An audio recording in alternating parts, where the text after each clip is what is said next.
Welcome to the Deep Dive. We're here to unlock those secrets for a richer casino and cruising lifestyle. And if you're tuned into the CRC podcast, you already know this is your go-to casino and cruising lifestyle convo.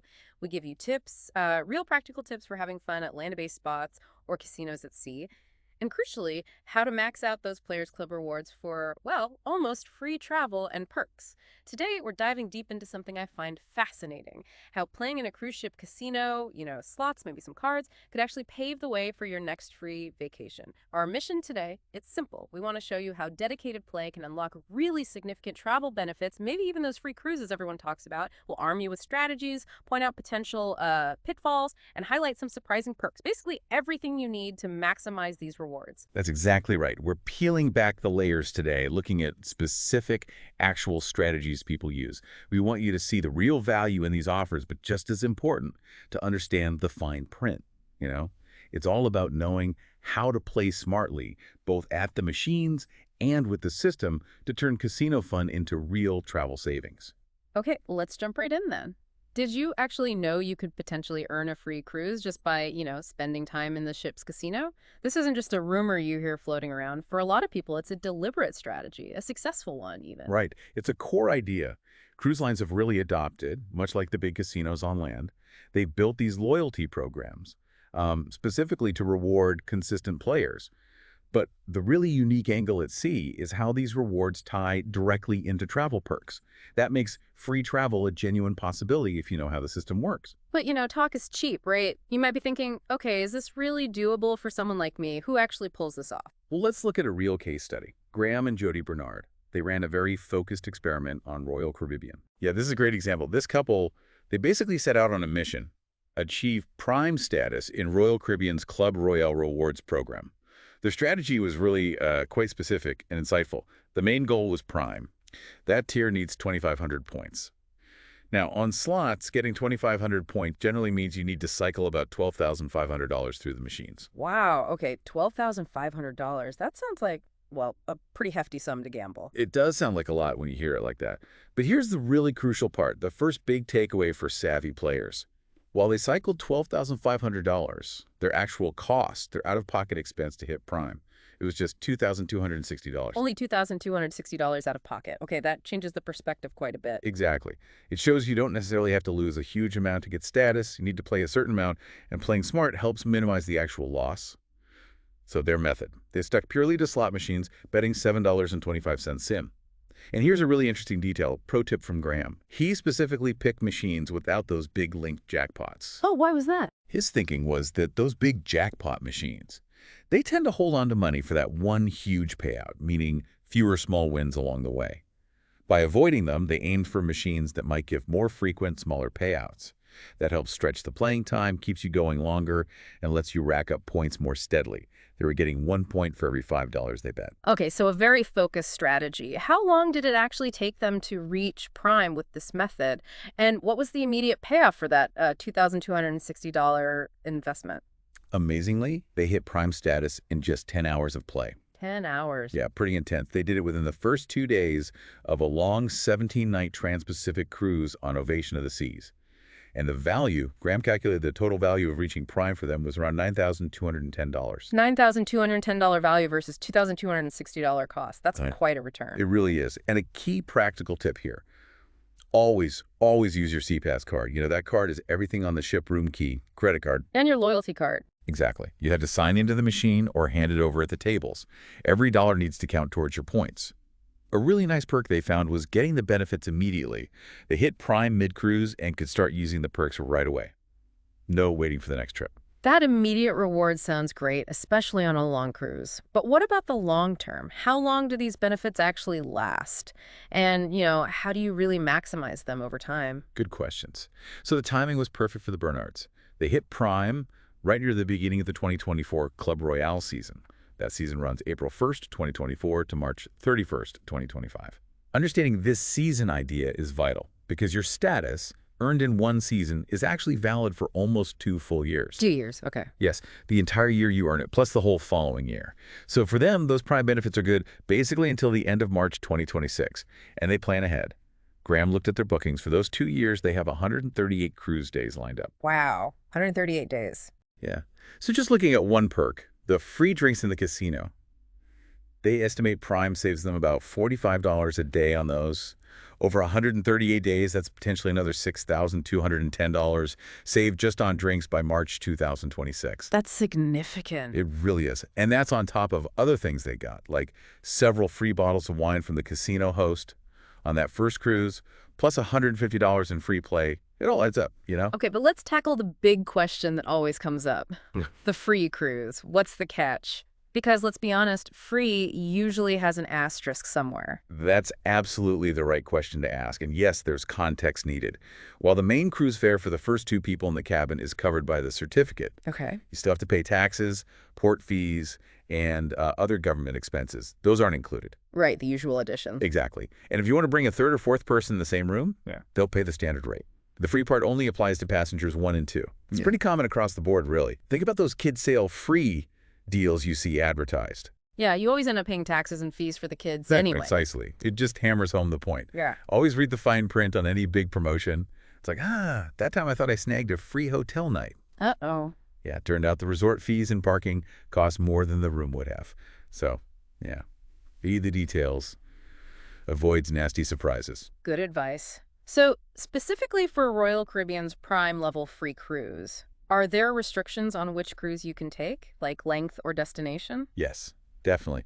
The standard Prime Free Cruise certificate is usually for sailings up to 7 nights long. Okay, to a week. Right. Right. And it's typically for an interior stateroom only. Yeah. So you're not using it for that, say, 10-night European cruise in a balcony cabin or a long transatlantic trip. Got it. So limits on length and cabin type. Correct. So the key isn't thinking free is a lie.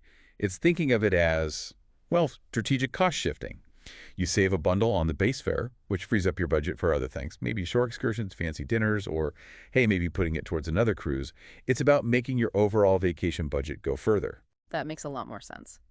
Okay, let's zoom out a bit then. Can you break down the whole structure of Royal Caribbean's Club Royale? We know Prime, but what are the other levels? Sure.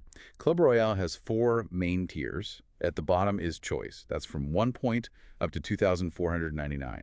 It's basically the starting point for everyone who plays even a little, but honestly, there aren't many significant benefits here. Most folks aiming for perks look past this level. Right, that's the entry zone. Then you hit Prime, like the Bernards did.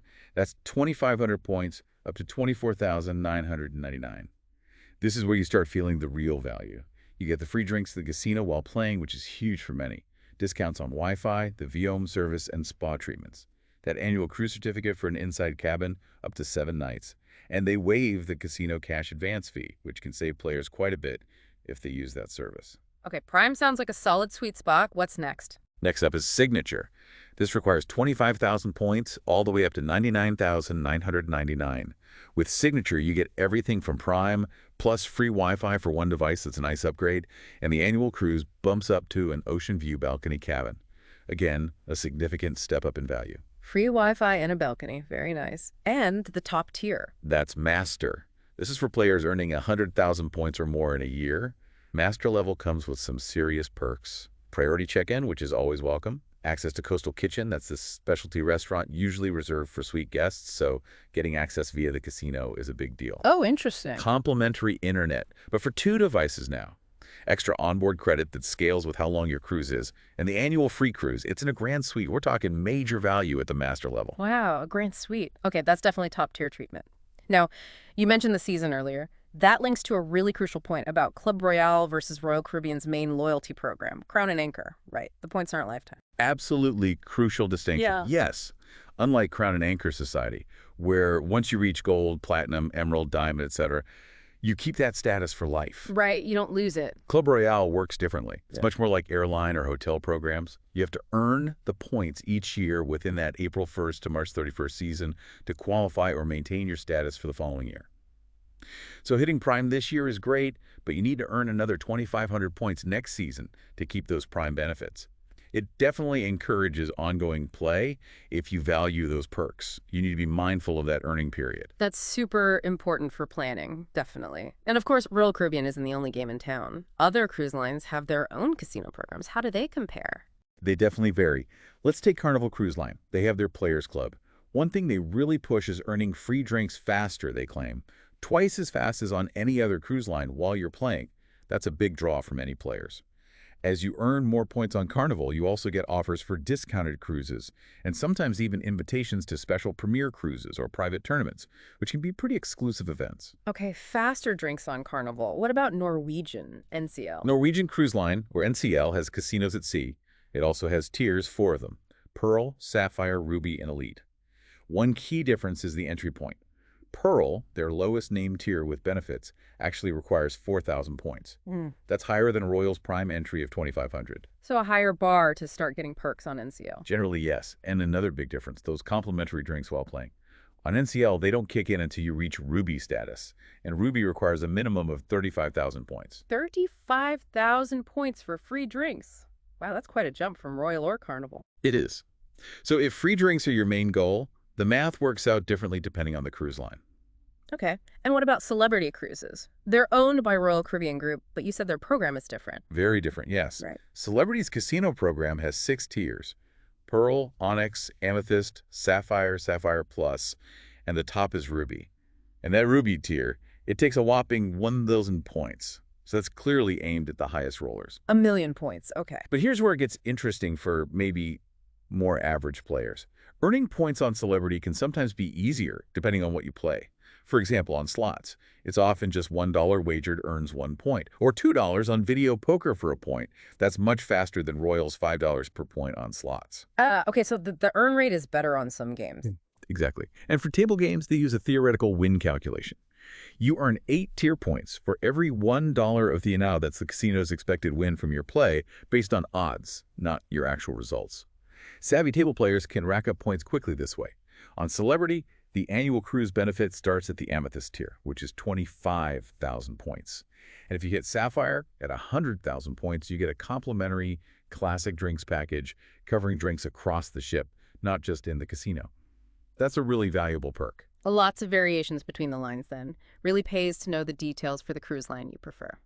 Okay, quick pause here. If these insights are getting your travel gears turning, we'd really appreciate it if you'd hit that like button, maybe drop us a comment with your own experiences or questions, and definitely make sure you subscribe to our YouTube channel, that's at Casino Run and Cruisin'. Stay plugged in for more smart strategies. All the links you need are right there in the description below. So let's bring this all together. What's the big picture takeaway for, the average traveler who enjoys the casino but also loves finding a great travel deal? I think the main thing is realizing that understanding how these casino loyalty programs actually function can unlock some serious value. It goes way beyond just the entertainment factor of gambling. The absolute key is doing your homework. Research the specific programs for the cruise lines you like before you sail. That's critical.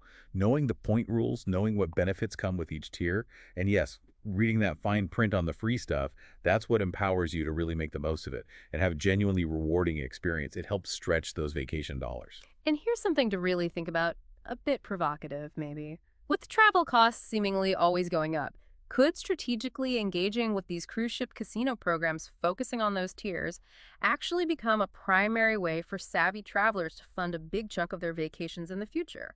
It's shifting from just luck to smart play and system knowledge. It's an interesting thought, isn't it? It really encourages you to see these programs not just as gambling rewards, but as loyalty recognition platforms. And the real potential is in figuring out how to leverage that recognized loyalty for broader travel benefits. It potentially changes the game from just playing slots to strategically planning your vacations around these perks. A whole different mindset. Definitely food for thought. Oh. Well, that wraps up our deep dive for today. Just one last reminder before we go. For all our casino and cruising lifestyle chats, tips, and more insights like these, please do head over to YouTube. Search for @Casino Run and Cruisin'. Like, subscribe, join the conversation. All the important links are in the episode description. Thank you so much for listening to